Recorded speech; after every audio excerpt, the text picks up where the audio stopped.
So 4 years ago, I had this problem where I couldn't find a developer.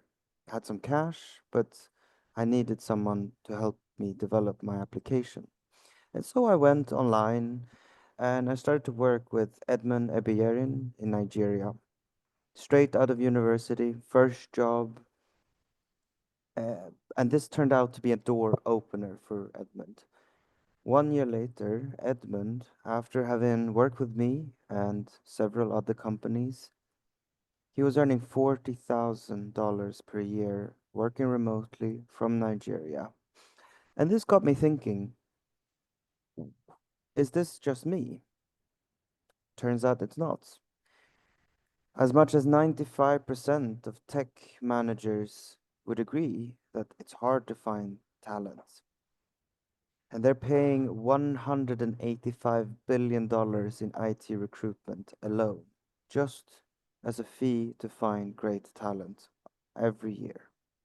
So, with the rise of remote, 27% of US software jobs now being remote, and with the proliferation of high quality internet, this was something I couldn't just stand aside to look at.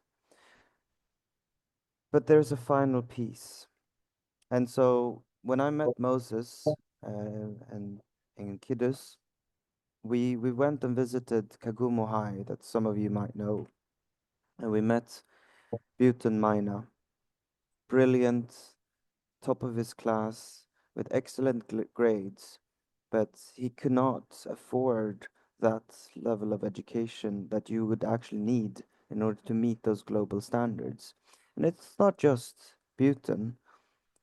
The vast majority are not going to have that type of access to the world-class type of training that you need to be competitive on this global stage to reach those standards.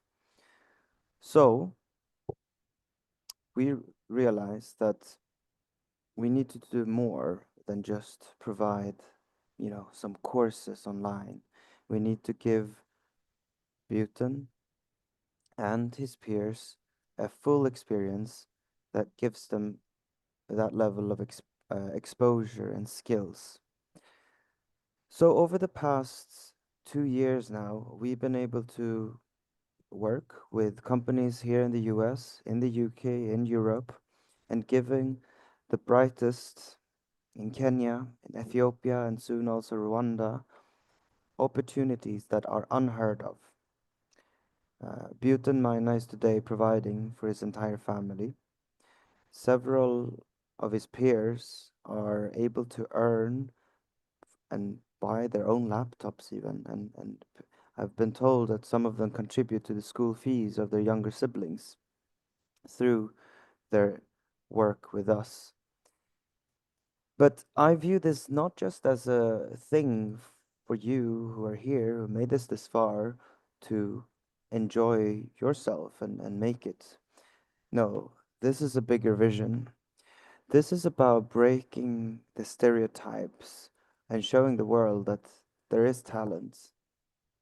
There is talent in Kenya, there's talent in Africa, and you are the first, most important pieces in making this a reality and shifting how Africa is viewed. So for me, I'm someone who I did a degree at Oxford. I had a master's in economics.